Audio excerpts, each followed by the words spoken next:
Hello दोस्तों, स्वागत है आप सबका हमारे चैनल मैगज़ोन पर। और आज हम लोग अपना डिस्कस करने वाले हैं यहाँ पर फिजिक्स में जो हमने लाइट का रिफ्लेक्शन और रिफ्रैक्शन चैप्टर पूरा कवर कर लिया था। तो थ्योरी तो हमने पूरी वहाँ पर पढ़ ली है, तो आज हम लोग उसका न्यूमेरिकल या फिर अच्छे एमसीक्यूज को यहाँ पर डिस्कस करेंगे। और मैं आशा करता हूँ कि जितने भी एमसीक्यूज यहाँ पर हम लोग डिस्कस करते हैं वो आप लोग बहुत अच्छे से फॉलो करते होंगे। और सारी स्लाइड जितनी भी है आप हमारे टेलीग्राम की ग्रुप से डाउनलोड कर सकते हैं। उस ग्रुप को ज्वाइन करने का लिंक जो है मैंने इस वीडियो के डिस्क्रिप्शन सेक्शन में एम्बेड कर दिया है। तो मुझे पूरी आशा है कि ये वाले जितने भी लेसन्स हैं इसमें जितनी प्रॉब्लम्स हम लोग कराते हैं, देखिए यहाँ पर 15 जनवरी गलती से लिख गया है, हालांकि ये 16 जनवरी आज की डेट में है। तो मैं इसको करेक्ट कर दूंगा थंबनेल में, तो उसकी चिंता आप लोग ना करें, ठीक है। तो यहाँ से आज हम लोग करेंगे कुछ बहुत अच्छे एमसीक्यूज जो कि हमारे रिफ्लेक्शन और रिफ्रैक्शन चैप्टर में से होने वाले हैं। और लेसन को स्टार्ट करने से पहले वही आपसे एक रिक्वेस्ट करूंगा कि मुझे अनअकैडमी के प्लेटफॉर्म पर भी फॉलो कर लीजिए। वहाँ पर मैंने स्ट्रेंथ ऑफ मटेरियल्स में शुरुआत करी है और 2 कोर्सेज अपलोड कर दिए हैं, और बहुत जल्दी मैं बाकी सारे कोर्सेज बहुत अच्छे से वहाँ पर कवर करने वाला हूँ SSC JEE और RRB JEE के लिए। और टेक्निकल हम अपना मैकेनिकल का शुरू करेंगे RS खुरमी और RK जैन वाली बुक से। इनको हमने रेफरेंस माना है और इन्हीं से हम लोग अपना पूरा कोशिश करेंगे एटलीस्ट 80% तक तो हम लोग कवर ही कर लें अपना। ऑलराइट, तो आइए पहला क्वेश्चन देखते हैं। Figure shows an incident ray AO, आपतित किरण दिखाई जा रही है यहाँ पर, एंड द नॉर्मल ON हमारा क्या है, नॉर्मल है, on the plane mirror the angle of incidence, ये हमारा एंगल ऑफ इंसिडेंस है कितना, 60 degree. Draw the reflected ray and then find the angle between the incident and the reflected ray. अब सीधी सी बात आपको पता है, ये इस तरीके से रिफ्लेक्ट भी हो जाएगी सच दैट जितना एंगल ऑफ इंसिडेंस है उतना ही एंगल ऑफ रिफ्लेक्शन होगा। तो total angle between incident ray और रिफ्लेक्टेड रे कितना हो जाएगा, 60 और 60 120 डिग्री। तो यहां से सही ऑप्शन हो जाएगा 120 डिग्री। और रिफ्लेक्शन का क्या मतलब होता है, रिफ्लेक्शन वो प्रोसेस है जब आपकी कोई एक रे ऑफ लाइट किसी एक मीडियम पे इंसिडेंट होती है और उससे या किसी एक सरफेस पे इंसिडेंट होती है और उसको टकराने के बाद वापस उसी मीडियम में चली जाती है जहां से वो आई थी। मान लीजिए एयर से आई और ग्लास को स्ट्राइक करने के बाद ये वापस एयर में ही चली गई, ठीक है। तो ये हो जाती है हमारी, इस प्रोसेस को पूरे कहते हैं रिफ्लेक्शन। और लॉस क्या कहते हैं, angle of incidence is equal to angle of reflection, पहला लॉ होता है। दूसरा क्या होता है कि रिफ्लेक्टेड रे, नॉर्मल और इंसिडेंट रे, मतलब इंसिडेंट रे, नॉर्मल और रिफ्लेक्टेड रे तीनों ही हमारी क्या होती है, कोप्लेनर रेज होती हैं, ठीक है। कोप्लेनर होंगी, एक प्लेन में ही लाई करेंगी, कहां पर, at the point of incidence. ये होता है हमारा पॉइंट ऑफ इंसिडेंस, ठीक है, this is the point of incidence. Next देखते हैं, according to the law of reflection. अब मैंने आपको बताया लॉ ऑफ रिफ्लेक्शन में क्या होता है हमारा कि ये मान लीजिए हमारा सरफेस है, ठीक है, ये इस तरफ से पॉलिश्ड है, ऊपर से ये रिफ्लेक्टिंग है, ये कोई रे ऑफ लाइट आई, ये आपकी इंसिडेंट रे है आई, ठीक है। ये आपका नॉर्मल हो गया, ये एंगल ऑफ इंसिडेंस हो गया, और ये रिफ्लेक्शन के बाद आपका हो गया एंगल ऑफ, सॉरी ये एंगल ऑफ इंसिडेंस है, ये आपका एंगल ऑफ रिफ्लेक्शन हो गया। तो angle of incidence is equal to angle of reflection, ये होता है लॉज ऑफ रिफ्लेक्शन। लेकिन अगर रिफ्रैक्शन की बात करें तो sine i upon sine r constant, ये किसका हो जाएगा, ये हो जाएगा आपका रिफ्रैक्शन का लॉ, ठीक है। ये हमारे रिफ्रैक्शन का लॉ है, whereas ये हमारा रिफ्लेक्शन का लॉ है। तो यहां से सही आंसर होगा आपका ऑप्शन डी। नेक्स्ट देखिए, the image formed by a plane mirror. अब जब भी हम प्लेन मिरर की बात करते हैं तो प्लेन मिरर में हमेशा ही हमारी वर्चुअल इमेज बनेगी। वर्चुअल इमेज बनेगी मतलब इसको हम लोग स्क्रीन पर नहीं ले सकते, screen can not be taken on screen, can't be taken on screen, screen पर इसे हम लोग नहीं ले सकते, ठीक है। तो अब यहां देखिए वर्चुअल कहां है आपका, वर्चुअल है तो हमेशा कैसी होगी, इरेक्ट या अपराइट इमेज होगी, ठीक है, हमेशा इरेक्ट या अपराइट इमेज होगी। तो इरेक्ट देखिए ऑप्शन कहां का है, यहां पर है, यहां पर है, यहां पर है। लेकिन यहां इन्वर्टेड तो कभी हो ही नहीं सकती क्योंकि प्लेन मिरर में कभी भी इन्वर्टेड इमेज नहीं बनती। और मैंने आप लोग को बताया था कि यहां पर कुछ रूल्स होते हैं कि जितना बड़ा ऑब्जेक्ट होगा उतनी ही बड़ी उसकी इमेज बनेगी, जितना आगे ऑब्जेक्ट होगा उतनी ही पीछे उसकी इमेज बन जाएगी। मतलब height of the object is equal to height of the image and distance of the object from the plane mirror, ये भी बराबर हो जाएगा distance of image from the plane mirror. तो सेम साइज की भी बनती है, तो यहां से सही ऑप्शन हो जाएगा हमारा ऑप्शन डी। तो ये सब प्रॉपर्टीज हमें प्लेन मिरर में याद रखनी पड़ती है। और यहां पर मैग्निफिकेशन कितना हो जाता है, यहां पर मैग्निफिकेशन होता है हमारा +1 का। +1 का मैग्निफिकेशन कैसे है, height of image upon height of object, ये कितना हो जाता है 1 हो जाएगा। तो 1 हो जाएगा, इसका मतलब क्या है दोनों ही क्योंकि आपके बराबर है इसलिए आपका मैग्निफिकेशन कितना हो गया 1। नेक्स्ट देखिए, the image formed by a plane mirror is, ये कैसे होती है, हमेशा वर्चुअल होगी, ठीक है, वर्चुअल इमेज तो होगी और लेटरल इन्वर्जन होगा। लेटरल इन्वर्जन का मतलब है मान लीजिए इस तरीके का मेरा ऑब्जेक्ट है, ये मैंने प्लेन मिरर में रिफ्लेक्ट कराया तो किस तरीके से मेरा बन जाएगा, मेरा बनेगा ये इस तरीके से। तो ये मान लीजिए मेरा ऑब्जेक्ट है, ये मेरा इमेज है, ये ऑब्जेक्ट का लेफ्ट है या ऑब्जेक्ट का राइट है, तो ये बन जाएगा मेरा इमेज का लेफ्ट ऑब्जेक्ट का राइट। तो जो ऑब्जेक्ट का लेफ्ट है वो इमेज का राइट बन जाएगा और जो ऑब्जेक्ट का राइट है वो इमेज का लेफ्ट बन जाएगा। इसको कहते हैं लेटरल इन्वर्जन, ठीक है, इसको कहते हैं लेटरल इन्वर्जन।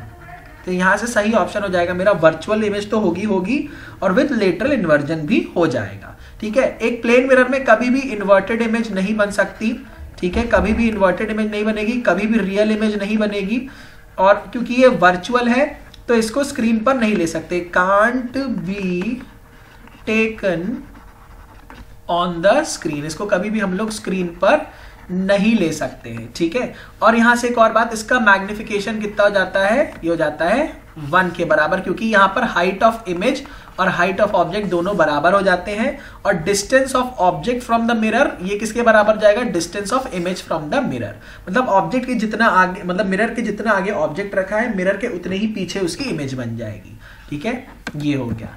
नेक्स्ट देखिए, an insect is sitting in front of a plane mirror at a distance of 1 metre. ये मान लीजिए आपका प्लेन मिरर है, ठीक है, यहां पर कोई एक इंसेक्ट बैठी हुई है, इसका डिस्टेंस कितना है 1 मीटर, ठीक है। From it where is the image of the insect formed, ये मान लीजिए आपकी इंसेक्ट है, मैं ऑब्जेक्ट वो लिख दे रहा हूं उसे, तो डेफिनेट सी बात है जितना आगे आपका ऑब्जेक्ट है उतने ही पीछे उसकी इमेज भी बनने वाली है, इमेज हो गई। और कहां बनेगी image, 1 metre behind the mirror, क्योंकि जितना आगे ऑब्जेक्ट उतना ही पीछे उसकी इमेज, तो ये हो जाएगा 1 मीटर। फिर दूसरा बोला है what is the distance between insect and image, तो यहां से लेके यहां तक के बीच का डिस्टेंस कितना डिस्टेंस हो गया, 2 मीटर हो गया। तो देखिए बहुत सिंपल प्रॉब्लम्स है, ठीक है, तो यहां का आंसर हो गया 1 मीटर, यहां का आंसर हो जाएगा 2 मीटर। आप लोग डायग्राम जरूर बना लिया करें, अगर आप डायग्राम नहीं बनाएंगे तो चीजें थोड़ी क्लियरली समझ में नहीं आती, ठीक है, तो हमेशा आप लोग एक डायग्राम रफ में बना लिया करिए। नेक्स्ट देखते हैं, 2 plane mirrors are kept at an angle of 60 degree between, मतलब 2 plane mirrors are placed at an angle of 60 degree for an object placed in between the mirrors. मान लीजिए एक मिरर ऐसे है, एक मिरर ऐसे है, ठीक है, तो दोनों मिरर्स के बीच का एंगल कितना है 60 डिग्री, और मैंने किसी ऑब्जेक्ट को यहां रख दिया, सिमेट्रिकली रख दिया, मतलब वो कहां पे रखा है, इस एंगल बाइसेक्टर पे रखा हुआ है, ठीक है, इसके एंगल बाइसेक्टर पे मैंने सिमेट्रिकली कहीं रख दिया, तो कितनी नंबर ऑफ इमेजेस बनेगी। देखिए नंबर ऑफ इमेजेस का फॉर्मूला होता है 360 अपॉन थीटा। थीटा क्या है, एंगल बिटवीन द मिरर्स, तो यहां से 360 अपॉन 6 कितना हो गया, सॉरी 60, ये कितना होगा 6। लेकिन अगर सिमेट्रिकली रखा होता है तो हम लोग उसमें से -1 कर देते हैं, तो यहाँ कितनी बन जाएगी 5, तो सही ऑप्शन हो जाएगा 5, ठीक है, ये ध्यान रखिएगा। अगर एसिमेट्रिकली रखा है मतलब कहीं भी रख देंगे तो 6 हो जाएगा, ठीक है, तो लेकिन अगर सिमेट्रिकली रखा है और ये आपका इवन भी आ रहा है, देखिए इवन भी है, तो इसलिए हो जाएगा -1 कर देंगे, ठीक है। अगला देखिए, the image formed in a periscope. अब मैंने आपको पेरिस्कोप का डायग्राम बनाकर दिखाया था जब हम लोग लेक्चर्स को अपना पढ़ रहे थे, तो यहाँ पर एक मिरर होता है 45 डिग्री पे, यहाँ एक मिरर होता है 45 डिग्री पे, यहां से मेरी एक रे ऑफ लाइट आई, टकराने के बाद यहां चली गई, फिर यहां के बाद यहां चली गई, रिफ्लेक्ट होगी, ठीक है, तो ये मेरा 45 डिग्री है, ये मेरा 45 डिग्री है। तो पूछ क्या रहा है, the image formed in a periscope is. अब देखिए यहां पर क्योंकि प्लेन मिरर्स मैंने लगाए हैं, लेकिन कितने प्लेन मिरर्स हैं, 2, तो यहां पर एक बार इसकी वजह से जो इमेज बनेगी वो वर्चुअल तो बनेगी और लैटरली इन्वर्टेड होगी, लेकिन जब दूसरी बार रिफ्लेक्शन होगा तो वर्चुअल तो वो रहेगी, लेकिन वो लैटरली इन्वर्टेड अब नहीं होगी। तो ये बहुत इंपॉर्टेंट क्वेश्चन है दोस्तों, ये बहुत ही ज्यादा इंपॉर्टेंट क्वेश्चन है। तो यहां पर देखिए रियल तो हो नहीं सकता, ठीक है, रियल होगा नहीं, रियल वाले ऑप्शंस को हटा दीजिए। अब 2 में आप लोग कंफ्यूज हो सकते हैं कि भाई लैटरल इन्वर्जन तो हो सकता है या लैटरल इन्वर्जन नहीं हो सकता। तो देखिए यहाँ पर 2 बार रिफ्लेक्शन हो रहा है, एक बार यहाँ पर, एक बार यहाँ पर। तो 1 जब पहली बार रिफ्लेक्शन होगा तब वो लैटरली इन्वर्टेड बनेगी, लेकिन जब दूसरी बार रिफ्लेक्शन होगा तो वो लैटरली इन्वर्टेड नहीं रह जाएगी। तो यहां से सही ऑप्शन है हमारा virtual without lateral inversion. Alright, next देखते हैं, When a ray of light from air enters a denser medium। अब देखिए यहाँ पर हम लोग रिफ्रैक्शन की बात कर रहे हैं, ठीक है, यहाँ हम लोग रिफ्रैक्शन के बारे में पढ़ेंगे। तो जब भी हमने देखा कि कोई रे ऑफ लाइट है वो किसी मीडियम पे मतलब किसी सरफेस पे इंसिडेंट होती है, मान लीजिए ये एयर है, ये मेरा ग्लास है, ये फिर से मेरा एयर आ गया, ये मेरी इंसिडेंट रे है, तो कुछ पार्ट तो इसका रिफ्लेक्ट होके ऊपर चला जाएगा उसी मीडियम में, कुछ ये मेरा सरफेस एब्जॉर्ब कर लेगा और कुछ ये क्या करेगी, रे क्रॉस करके चली जाएगी। ठीक है, तो ये इसका ओरिजिनल पाथ था, लेकिन अब ये ऐसे मुड़ गई। और मैंने आपको बताया है अगर ये rare to the denser medium जाएगी तो ये टुवर्ड्स द नॉर्मल बेंड कर जाती है। ठीक है, और डेंसर से रेयर मीडियम में जाएगी तो away from the normal bend कर जाएगी। और ये क्यों बेंड कर रही है, क्योंकि इस लाइट की जो स्पीड है वो अलग अलग मीडियम में अलग होती है। अगर हम बात करें ऑप्टिकली डेंसर मीडियम में, जैसे हो गया हमारा ग्लास, हो गया हनी, हो गया, ये सब हमारे ऑप्टिकली डेंसर मीडियम में, इसमें वेलोसिटी हो जाएगी कम।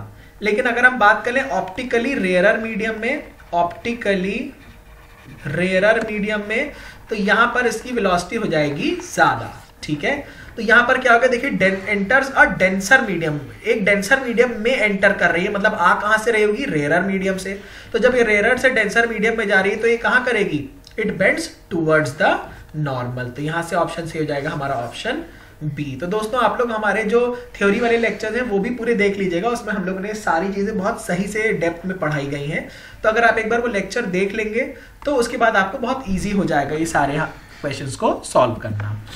नेक्स्ट देखिए, a light ray does not bend at the boundary in passing from one medium to the other if the angle of incidence is। अब मैंने आपको बताया था कि अगर मान लीजिए हमारी लाइट जो है वो ऐसे नॉर्मली स्ट्राइक करती है, ठीक है, ये इंसिडेंट रे है, ऐसे नॉर्मली स्ट्राइक कर रही है, तो इसका एंगल हमेशा हम लोग किससे नापते हैं, एंगल ऑफ मतलब नॉर्मल से नापते हैं। इसका एंगल नॉर्मल से कितना होगा, 0 डिग्री।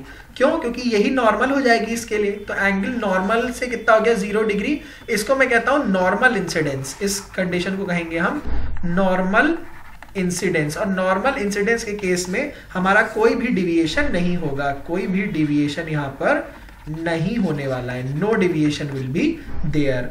ठीक है, तो यहां पर हमारा एंगल ऑफ इंसिडेंस कितना है, 0 डिग्री हो गया।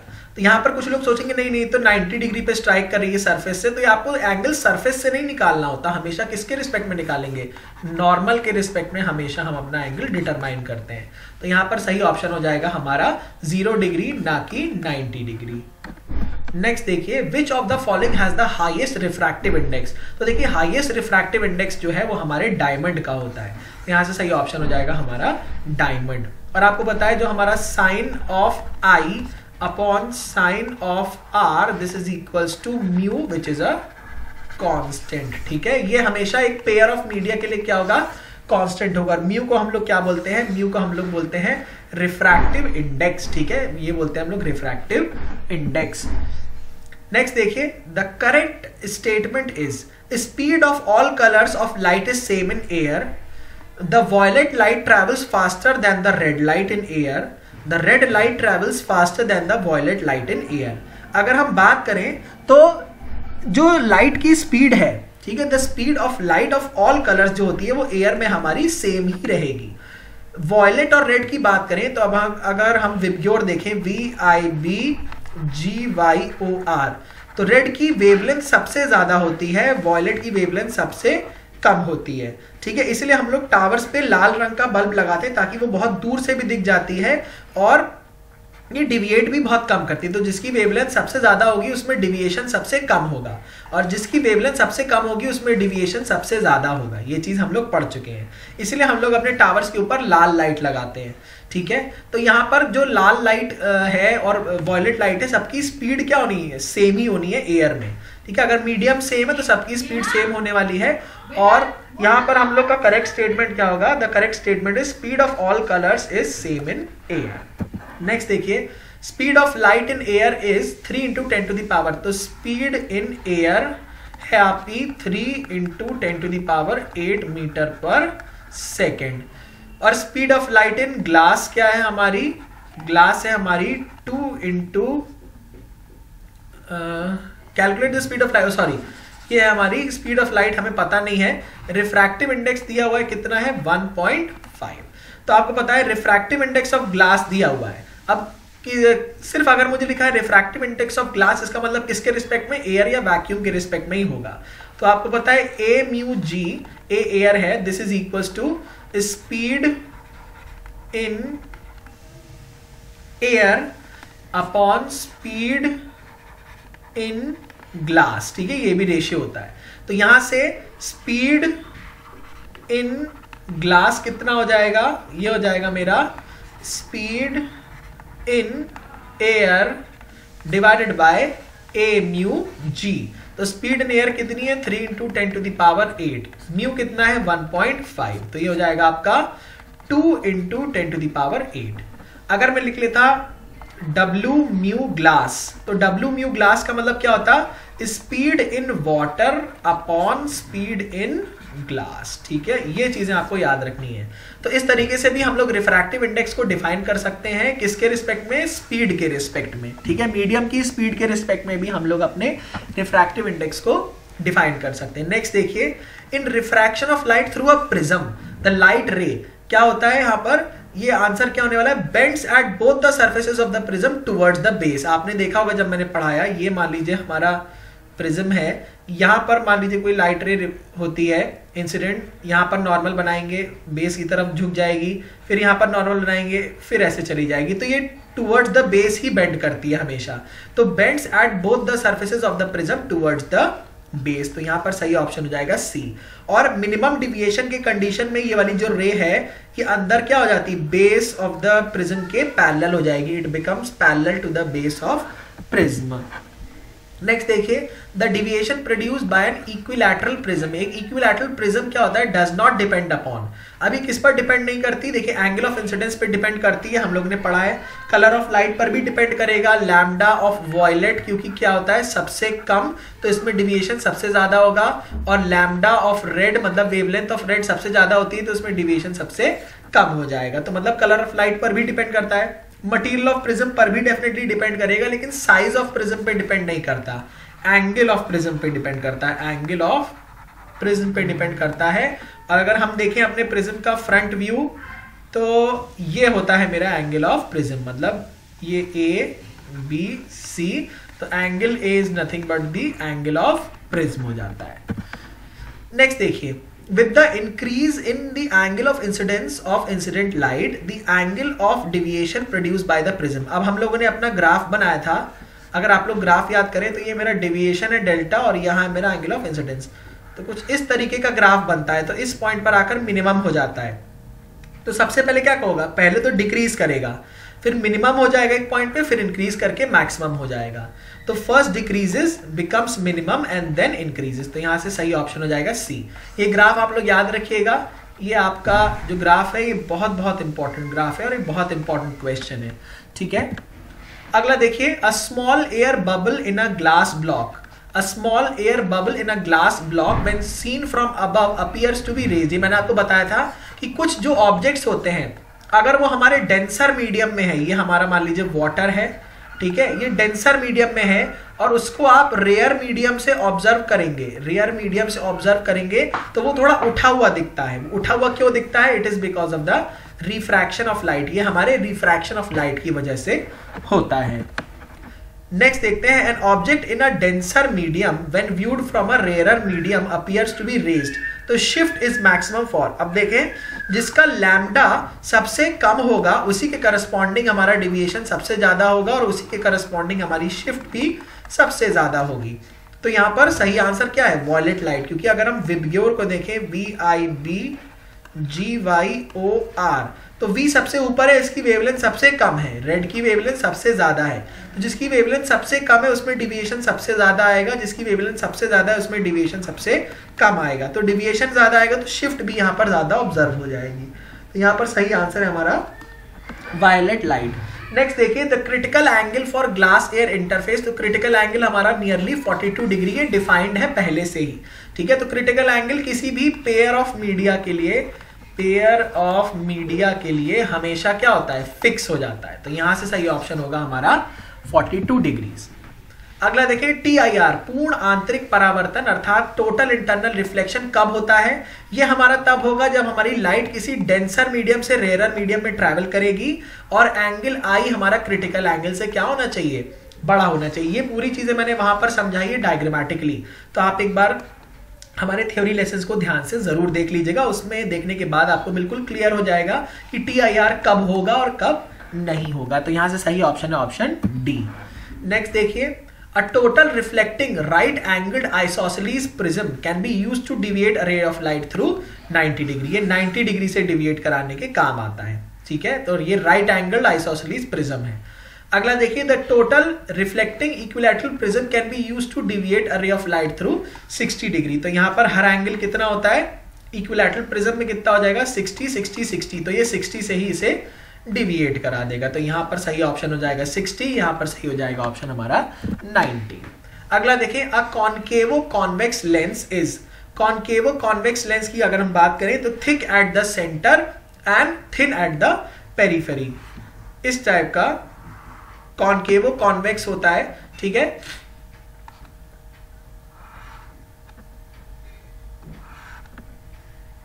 तो हमें पता है कि दो लेंसेज होते हैं, एक हमारा बाई कॉन्वेक्स लेंस होता है, एक हमारा कॉनकेव लेंस होता है, इस तरीके से, ठीक है। तो ये हो गया हमारा। तो यहां पर अगर हम लोग ध्यान दें तो ये हमारा कैसा लेंस है? कॉनकेव है, ये कॉन्वेक्स है। तो ये क्या होता है? Normally thick at the centre होगा, ठीक है, थिक एट द सेंटर होगा और थिन एट द पेरिफेरी होगा। तो ये हमारा कॉनकेवो कॉन्वेक्स लेंस है। तो thick at the centre and thin at the periphery हो गया। नेक्स्ट देखते हैं, a ray of light directed towards the optical centre. अगर देखिए, मैंने आप लोग को रे डायग्राम्स में बहुत क्लियरली ये चीज समझाया। अगर कोई भी रे ऑफ लाइट हमारी ऑप्टिकल सेंटर पर डायरेक्टेड होती है तो बिना डिविएशन को डायरेक्टली वहीं से पास कर जाती है। तो कैसे पास करेगी? पासेस अनडिविएटेड, बिना किसी डिविएशन के वो पास कर जाएगी। अगला देखिए, a ray of light after refraction through a lens emerges parallel to the principal axis, ठीक है, parallel to the principal axis emerge करेगी। तो ये कहां से जा रही होगी? तो अगर मैं अपने कॉन्वेक्स लेंस की बात करूं तो यहां से अगर मेरा फोकस है, अगर यहां से कोई लाइट जाती है तो after reflection it will become parallel to the principal axis. तो यहां ये कहां पर रखी होगी? हमारे फर्स्ट फोकस पे। ये क्या होता है मेरा? ये सेकंड फोकस हो जाएगा, F2। ये है मेरा F1, ये है मेरा F2, ठीक है। ये हो गया मेरा सही आंसर, फर्स्ट फोकस। नेक्स्ट देखिए, a ray of light incident on the lens parallel to its principal axis, ठीक है, प्रिंसिपल एक्सिस के पैरेलल हो गई तो रिफ्रैक्शन के बाद कहां से पास करती है? सेकंड फोकस, यहां से जाती है, ठीक है, ये जाएगी F2 से।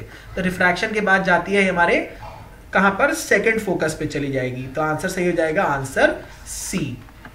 ये सारे डायग्राम्स हम लोग बहुत कायदे से हम लोगों ने बनाए थे, by the means of ruler से हम लोगों ने पूरा ये चीजें यहाँ पर कवर करी थी अपने थ्योरी लेसन्स में। तो मैं आप लोगों से रिक्वेस्ट करूंगा हमारे थ्योरी लेसन्स को भी एक बार बहुत ध्यान से देख लीजिए, ठीक है।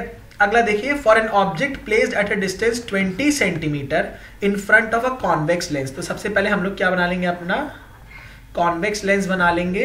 ये मेरा F हो गया, ये मेरा 2F हो गया, ठीक है। ये मान ली F1 है, ये 2F1 है, ये F2 है, ये 2F2 हो गया। कोई ऑब्जेक्ट मेरा 20 सेंटीमीटर रखा हुआ है इन front of the convex lens. तो मान लीजिए यहां मेरा ये रखा है ऑब्जेक्ट, ये है मेरा 20 centimetre. The image is eight a distance of 20 centimetre behind the lens. Image कहां बन रही है? मान लीजिए यहां बन गई इमेज मेरी, ठीक है, और इन्वर्टेड ही इमेज बननी है, डेफिनेट सी बात है। तो ये हो गई मेरी 20 सेंटीमीटर। द फोकल लेंथ पूछिए। अब देखिए, अगर लेंस की बात करें तो लेंस में मैंने क्या फॉर्मूला बताया था? 1/v minus 1/u is equal to 1/f। अब बात आती है कन्वेंशन कैसे यूज करेंगे। तो पोल से जो भी डिस्टेंस लेफ्ट में मेजर किया जाएगा वो नेगेटिव से लिखेंगे। मतलब ये मेरा यहाँ ऑब्जेक्ट रखा है तो ऑब्जेक्ट डिस्टेंस होता है u, तो u हो जाएगा -20, ठीक है।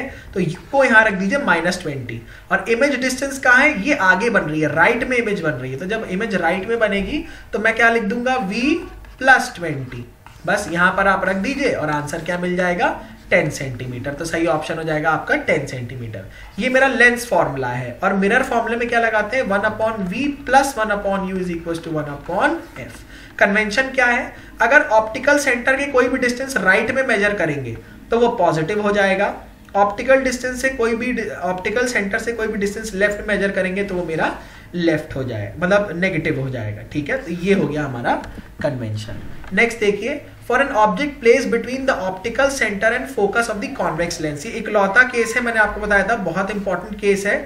ये ऑप्टिकल सेंटर है, ये फोकस है, यहां पर मैंने ऑब्जेक्ट रख दिया, ठीक है। एक बार ऐसे चला गया, फिर एक बार इस तरीके से चला गया, तो हमारी जो रेज होंगी वो आपस में मीट नहीं करती कभी भी, ठीक है। ये मीट नहीं करेंगी, लेकिन जबरदस्ती हमें इसे मीट कराना पड़ेगा, ठीक है। मीट कराना पड़ेगा, दैट मीन्स ये वर्चुअल बनेगी, तो रियल हो नहीं सकता, तो रियल पहले ही उड़ा दीजिए।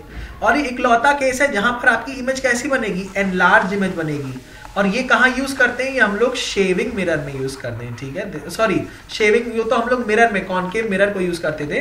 तो यहाँ पर आपकी इकलौती क्या बन जाएगी, एनलार्ज इमेज बन जाएगी, ठीक है। ये इकलौता आपका वर्चुअल एंड एनलार्ज का केस हो जाएगा, ठीक है। तो आंसर से हो जाएगा ऑप्शन सी।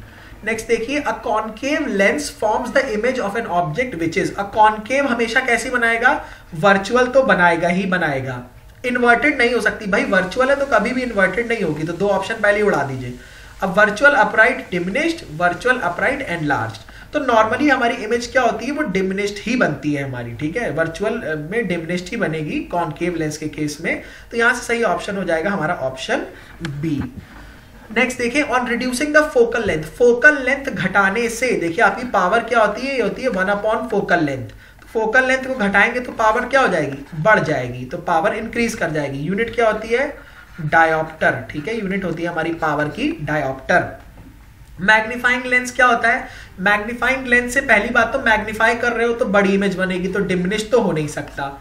अब बनेगा रियल या वर्चुअल, अब डेफिनेट सी बात है, कॉन्वेक्स लेंस है तो कॉन्वेक्स लेंस में आपकी वर्चुअल कभी नहीं बन सकती, ठीक है। वर्चुअल बन ही नहीं सकती आपकी, तो कैसी बन जाएगी, सॉरी रियल नहीं बन सकती, सॉरी एक कॉन्वेक्स लेंस में कभी भी रियल नहीं बन सकती, हमेशा कैसी बनेगी, यहाँ पर आपकी ये एक्चुअली वर्चुअल इमेज होती है। इस पर्टिकुलर केस में आपकी वर्चुअल इमेज होगी, क्यों, क्योंकि यहाँ पर आपका केस कैसा हो जाएगा, ऑब्जेक्ट कहाँ रखोगे, फोकस और पोल के बीच में, तो यहाँ पर वर्चुअल इमेज बन जाएगी, ठीक है। तो सही आंसर होगा आपका C, that is virtual and magnified. तो यहाँ पर ऑब्जेक्ट कहाँ रखा जाएगा, बिटवीन पोल और फोकस के बीच में, ठीक है। तो सही ऑप्शन हो जाएगा सी। नेक्स्ट देखते हैं, व्हेन अ वाइट रे of light falls on a prism, the रे ऑफ लाइट क्या होगा, ये आपकी डिविएट तो करेगी ही करेगी, लेकिन अपने 7 कॉन्स्टिट्यूएंट कलर्स में भी टूट जाएगी, VIGBYOR, ठीक है। क्योंकि हर कलर की जो स्पीड है वो ग्लास में अलग अलग हो जाएगी, ठीक है। तो विबग्योर वॉयलेट की अलग होगी, Indigo, green, blue, yellow, orange और रेड सबकी अलग अलग होगी, तो सब में अलग अलग डिविएशन आएगा और सभी क्या होंगी, अपने 7 रंगों में टूट जाएंगी। इस फिनोमेना को कहते हैं डिस्पर्जन, इस फिनोमेना को हम कहते हैं डिस्पर्जन। तो देखिए डिस्पर्जन क्या होता है, डिस्पर्जन वो फिनोमेना है जिसकी वजह से आपकी व्हाइट लाइट अपने 7 रंगों में टूट जाती है। The light of different colours, अलग अलग कलर की जो स्पीड है वो अपने मीडियम में अलग अलग होती है, तो यहां पर सही ऑप्शन हो जाएगा ऑप्शन बी। नेक्स्ट देखिए, स्पेक्ट्रम ऑफ व्हाइट लाइट में the colour of the extreme end opposite to the base of prism, यहां पर क्या होता है हमारा रेड, तो VIBGYOR सबसे एक्सट्रीम में बेस की तरफ कौन सा कलर आ जाता है, रेड आ जाता है, तो सही ऑप्शन हो जाएगा हमारा रेड। अब इसमें से देखिए कौन सा करेक्ट है, आपको पता है लैम्डा सबसे ज्यादा किसका होता है, रेड का, फिर ऑरेंज का, फिर yellow, green, blue, indigo, violet, तो वायलेट का तो सबसे कम होगा। अब देखते हैं यहां पर येलो, तो येलो का सबसे ज्यादा है और ऑरेंज आपको कहीं ऑप्शन में दिख नहीं रहा, तो येलो और येलो ये ठीक हो सकता है, ग्रीन और ब्लू को उड़ा दीजिए। अब येलो के बाद देखिए कौन सा आएगा, येलो के बाद ग्रीन आएगा, तो येलो के बाद ग्रीन यहां पर है, ठीक है, ब्लू नहीं होता, तो सही ऑप्शन हो जाएगा बी। तो लैम्डा सबसे ज्यादा रेड की, सबसे कम होती है वॉयलेट की। नेक्स्ट देखते हैं, frequency of the visible part of electromagnetic spectrum, ये आपको याद रखनी है, visible part of the electromagnetic की स्पेक्ट्रम की फ्रीक्वेंसी कितनी होती है, 3.75 × 10⁻14 से लेके 3.75 × 10⁻14 तक होती है। सबसे ज्यादा एनर्जेटिक कौन सी होती है आपको पता है, मैंने बताया था GXUVIMR, gamma ray, X ray, ultraviolet, visible, infrared, micro, radio. जितना ऊपर जाएंगे फ्रीक्वेंसी बढ़ती जाएगी, एनर्जी बढ़ती जाएगी, वेवलेंथ कम होती जाएगी। तो सबसे ज्यादा एनर्जेटिक होती है हमारी गामा रेज और बहुत डिस्ट्रक्टिव होती है, ह्यूमन स्किन के लिए, ह्यूमन फ्लैश के लिए बहुत ज्यादा डिस्ट्रक्टिव होती है। नेक्स्ट देखिए, source of UV light, source of UV light क्या है हमारा, कार्बन आर्क लैम्प। ये बहुत इंपॉर्टेंट है, कार्बन आर्क लैम्प से हमारी अल्ट्रावायलेट लाइट निकलती है। अगला देखें, a radiation X is focused on a proper device on the bulb of thermometer, mercury in the thermometer show rapid increase. तो अगर मर्करी में रैपिड इंक्रीज आ रहा है तो इसका मतलब यहां से आपकी हीटिंग हो रही होगी। तो हीटिंग इफेक्ट यहां पर कौन प्रोड्यूस करता है, इंफ्रारेड रेडिएशन। तो इंफ्रारेड रेडिएशन से आपका हीटिंग इफेक्ट प्रोड्यूस होता है, ठीक है। तो यहां से सही ऑप्शन हो जाएगा इंफ्रारेड रेडिएशन। अगला देखिए, the white light of sun maximum scattering किसकी होती है, मैक्सिमम स्कैटरिंग आपकी ब्लू या फिर इंडिगो की, मतलब वायलेट की होगी। क्यों, क्योंकि VIBGYOR रेड की मैक्सिमम वेवलेंथ है, तो इसका डिविएशन या स्कैटरिंग सबसे कम होगी। सबसे ज्यादा स्कैटर कौन सी होती है, ब्लू लाइट, इसीलिए आपको आसमान क्या दिखता है, नीला। उसका क्या रीजन है, मेनली आपका रीजन है scattering of light. Scattering of light की वजह से हमें आसमान क्या दिखता है, ब्लू दिखता है। तो दोस्तों इसी के साथ हमारा ये वाला लेसन यहीं पर फिनिश होता है। आई होप कि आपको हमारे लेसन्स वाकई में अच्छे लग रहे होंगे। तो प्लीज एक बार इस वीडियो को लाइक कर दीजिएगा, चैनल को सब्सक्राइब कर दीजिएगा, बेल आइकन को प्रेस कर लीजिए, मुझे अनअकैडमी पे फॉलो कर लीजिए और अपने दोस्तों के साथ जितना मैक्सिमम हो सके इस चैनल की इंफॉर्मेशन को शेयर कीजिए। Thank you so much.